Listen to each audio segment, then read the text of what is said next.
Welcome to another deep dive. Today, we're exploring something, I think you're really interested in, how to stay focused, how to be intentional in a world that's constantly buzzing with technology. Everybody is looking for that secret sauce, it seems like.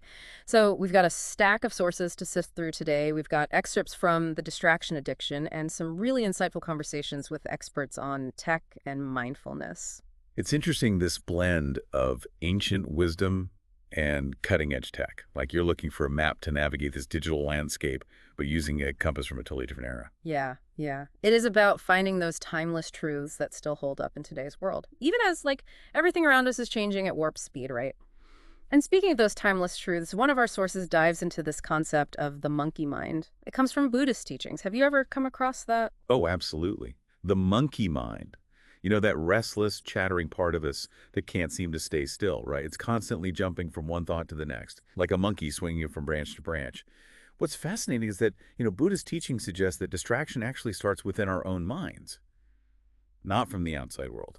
That's so interesting. It's so counterintuitive. We usually point the finger at our smartphones, at those notifications. But this perspective flips the script completely. It really does. And you know what? It seems to have struck a chord even with those steeped in traditional contemplative practices. The book mentions an anecdote about how Buddhist monks reacted to this whole idea of digital distraction with a sense of amusement, like it wasn't even a thing for them. They emphasized that external distractions, like technologies, those are actually easier to manage than the distractions that come from our own thoughts, our own emotions. So it's not about silencing our phones, it's about silencing that inner chatter. There's even a quote from a Buddhist nun in the book that says, external distractions like technologies are much easier to handle than distractions coming from inside the mind itself. If that's true, then how can we actually tame this monkey mind and become less susceptible to distractions, even in a tech-filled world? That's the million-dollar question, isn't it? And it's a question that humans have been grappling with for centuries. In fact, our sources highlight a period known as the Axial Age, roughly from 800 to 200 BCE. That saw this rise of contemplative practices like meditation and mindfulness. It was a time of great societal upheaval, war, rapid change, not unlike our own time. Thinkers and spiritual leaders, they were searching for ways to find inner peace amidst all this chaos. So just as the axial age thinkers grappled with societal upheaval, we're facing a similar challenge today, reconciling our human identity with the rapid evolution of technology. Precisely. And this brings us to a crucial point: the impact of this rapid technological evolution on our very sense of self. And it's happening at an unprecedented pace. Our sources mention Moore's law, which states that computing power doubles roughly every 2 years. But we as humans are evolving at a much slower pace. What kind of psychological impact does that have on us? Well, for one thing, it can lead to feelings of inadequacy, right? Yeah. We constantly compare ourselves to computers, which are getting faster and smarter all the time. It's like just trying to run a race against a car that keeps accelerating. And the more we anthropomorphize computers, giving them human-like qualities, the more intense that sense of competition becomes. Yeah, I can see that. It's like we're constantly trying to keep up with this machine that's evolving at warp speed. But our sources also explore this concept of the extended mind, how technology can be used to enhance our capabilities, not just replace them. So, couldn't you argue that technology actually enhances certain human capabilities? That's a great point. It's not necessarily a zero-sum game. Imagine technology as a collaborator, helping us to expand our horizons and reach our full potential. Think of it as using a tool to amplify your strengths, rather than trying to become the tool yourself. That's a really helpful way to frame it. So we're starting to see how technology can be both a source of distraction and a potential tool for mindfulness. But to really understand this complex relationship, we need to go virtual, right? One of our sources talks about visiting a virtual reality lab. This is where the deep dive gets truly immersive. You're about to step into a world where the boundaries between the physical and digital start to blur. The author describes putting on the VR headset and being instantly transported to a virtual replica of the lab. What's really interesting is that they describe not just the visual realism, but how their body reacted instinctively. Like when they looked down into a virtual pit, their heart rate actually jumped. Yeah, like your mind knows it's not real, but your body can't help but react. That visceral response really highlights the power of VR to blur those lines. And that blurring of lines is something that researchers are really interested in. Well, they're using avatars in virtual reality to study social behavior. They can manipulate the appearance of these virtual selves and observe how it affects people's actions and interactions in the virtual world. That's fascinating. So they might give someone a taller or more attractive avatar and see if it changes their confidence level. Exactly. And the results can be pretty surprising. For example, one study showed that people with taller avatars tended to behave more assertively in negotiations. Wow. I can see how VR could be an incredibly powerful tool for understanding how our self-perception influences our behavior. It also makes me wonder, how much do our virtual selves influence our real-world selves? It seems that technology isn't just something we consume, but something we co-create through our engagement with it. You're absolutely right. It's a two-way street. Our interactions with technology shape the technology itself. And the technology, in turn, shapes our thoughts, behaviors, even our sense of identity. That's a powerful idea. It's like we're in a constant dance with technology, shaping each other in ways that we're only beginning to understand. But let's not forget, this dance with technology, it isn't always graceful. Our sources also explore how technology can make us feel frustrated, inadequate, even downright stupid at times. It's true. There's this tendency to focus on all the shiny, positive aspects of technology, while kind of downplaying the downsides. Yeah. But if we're going to have a balanced, healthy relationship with tech, we have to acknowledge those challenges too. It's like anything in life, there's always a shadow side. Speaking of shadows, the book shares a personal anecdote about the sheer frustration of dealing with a malfunctioning iPad keyboard. It's small, but relatable, right? This example of how technology can make us feel, well, incompetent. Oh, absolutely. We've all had those moments where technology seems to be working against us, leaving us feeling helpless and defeated. And the more complex the technology, the higher the stakes become. The sources introduce this concept of normal accidents, how small errors in complex systems can cascade into major problems. It's like a domino effect. One tiny glitch can spiral into a huge headache. And because technology is often so opaque, it can be difficult to diagnose and solve those problems. It's incredibly disempowering. It's like we've surrendered our agency to these complex systems that we don't fully understand. So how do we reclaim that agency? How do we move from feeling like victims of technology to feeling like we're in control? Well, our sources suggest a surprisingly simple yet powerful approach: self-experimentation. It's about becoming your own scientist, carefully observing how different technologies affect you, your mood, your productivity, your well-being. I love that. Taking back control, becoming an active participant. Exactly. It's about taking a step back, asking yourself, how is this technology serving me? Hmm. Is it helping me to achieve my goals, or is it actually getting in the way? The book gives a great example of this, tracking email usage. To understand its impact on your mood and productivity, it's not about eliminating email entirely, but about becoming more aware of how it affects you, making conscious choices about how you engage with it. It's about finding those tools and practices that support concentration, not distraction. And sometimes that means finding inspiration in unexpected places. One of the authors discovered that carrying a camera actually encouraged them to be more mindful of their surroundings. Instead of technology being a distraction from the present moment, it became a tool for appreciating the beauty and wonder of the everyday. Beautiful example of how even seemingly mundane technologies can be used to cultivate a deeper awareness. But even with these insights, there are still some age-old debates that technology hasn't quite resolved. What about the future of books and reading in this digital age? That's a big one. And it's a debate that often gets framed as this battle between print and digital. But maybe it's not about choosing sides. Maybe it's about recognizing that different mediums offer different advantages, depending on what we're trying to achieve. You're right. Our sources point to this concept of affordances, the inherent properties of a technology that shape how we use it. Think about the difference between reading a physical book and an e-reader. The physicality of a book, it allows for underlining, dog-earing pages, that tactile sense of progress as you move through the pages. E-readers offer portability, adjustable font sizes, but they lack that physical connection. It's almost like choosing the right tool for the job. And it makes me think about my own reading habits. I definitely reach for a physical book when I want to really immerse myself in a text and do some serious thinking. But I love the convenience of an e-reader when I'm traveling, or just want something light to read before bed. Sounds like you found a balance that works for you. And that's what it's all about, isn't it? Finding a balance between the digital and the analog, the virtual and the real. Right. And sometimes finding that balance requires us to step away from technology altogether. Which brings us to this idea of the digital Sabbath. It seems like it's becoming more than just a trendy concept, It's a genuine need that people are feeling in our hyper-connected world. It's like a countercultural movement within the heart of the tech world. Even the people who are creating and building these technologies are recognizing the need for regular disconnection. And it's not just tech folks who are finding value in the digital Sabbath. Our sources share stories from people from all walks of life who are experimenting with this, taking regular breaks from technology. A preschool teacher, a Tesla engineer, a newlywed couple, a web designer, a writer. Each of them had their own reasons for disconnecting, but they all seem to be experiencing similar benefits. Reduced stress, deeper connections, a renewed appreciation for the simple things.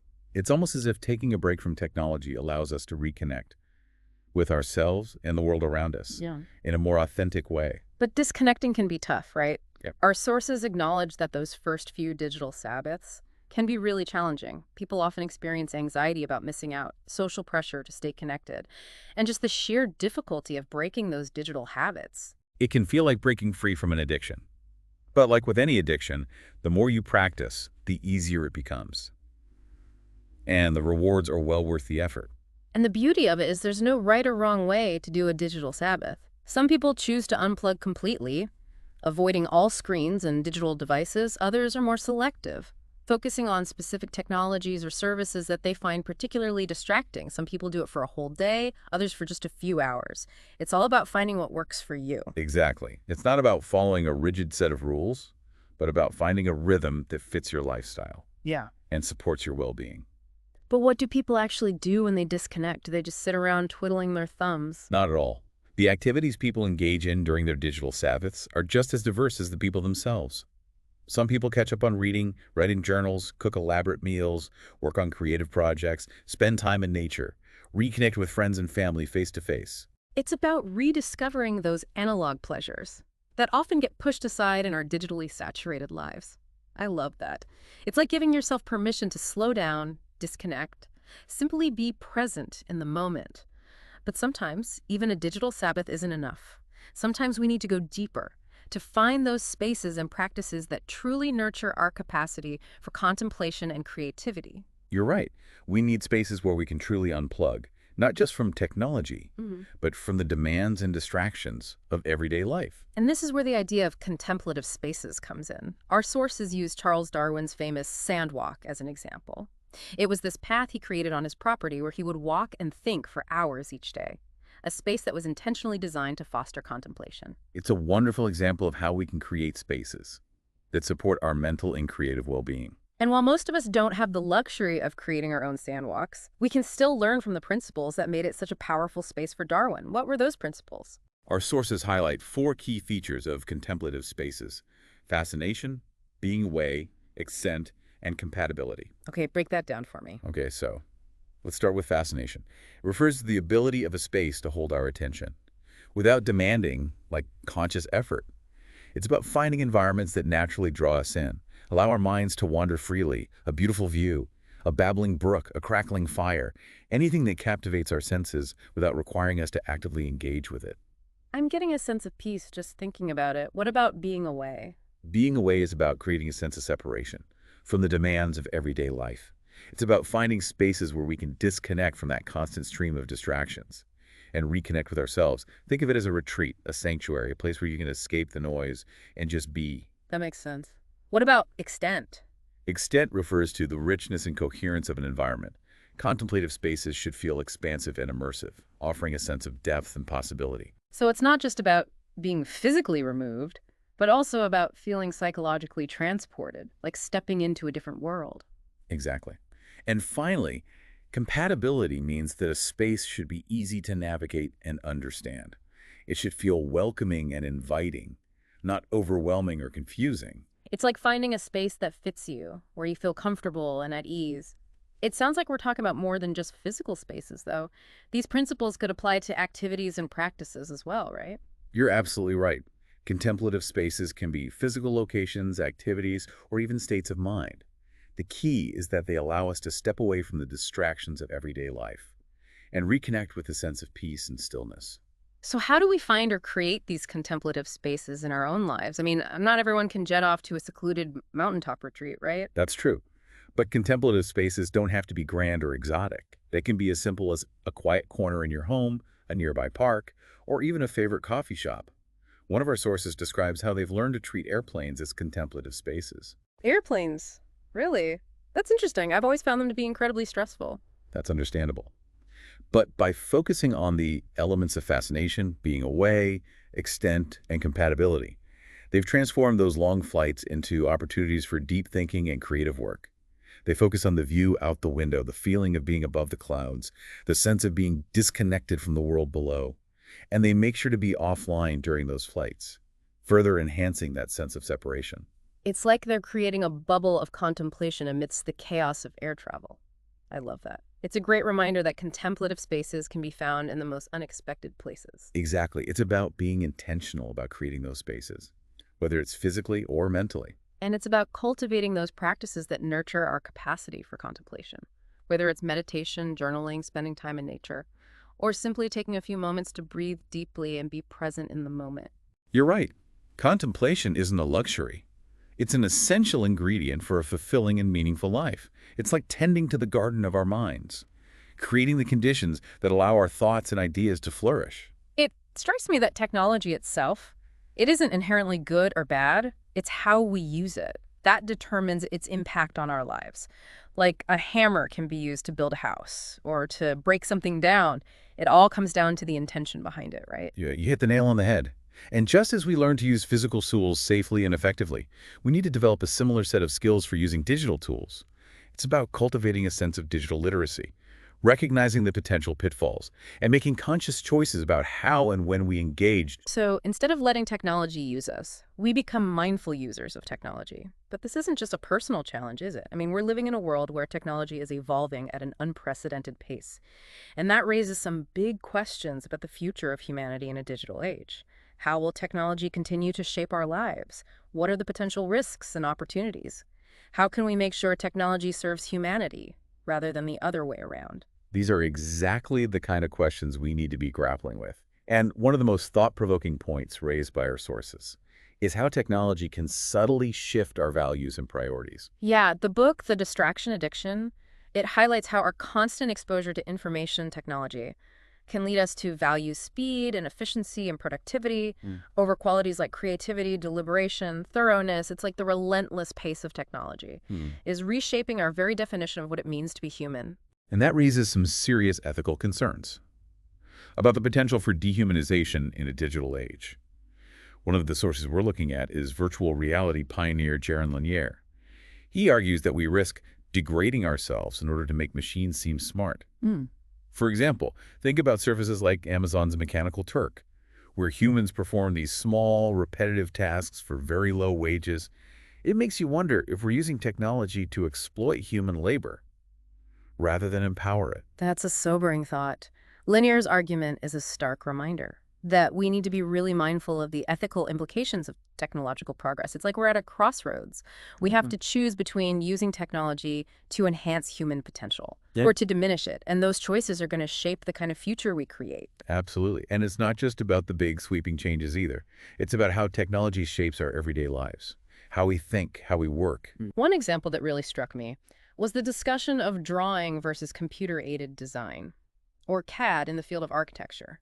While CAD has revolutionized architectural design, it has also led to a decline in drawing as a fundamental skill. What are your thoughts on that? It's interesting, isn't it? On the one hand, CAD has made design more efficient, more precise. But some argue that it's also led to a more superficial approach. Drawing by hand forces you to engage with the design on a deeper level, to really think through the spatial relationships, the structural elements. It's like the difference between sketching out an idea on a napkin and creating a perfectly rendered 3D model on a computer. The napkin sketch might be rough around the edges, but it captures the essence of the idea in a way that the computer model can't quite replicate. It makes me wonder if we're losing something valuable by relying too heavily on technology. I think that's a valid concern. And it's not just about aesthetics either. Some architects worry that younger generations are missing out on that tacit knowledge that was once passed down through generations of draftsmen, the kind of knowledge you can only gain by spending years observing and learning from more experienced colleagues. So even in a digital age, there's still immense value in those traditional forms of knowledge transmission.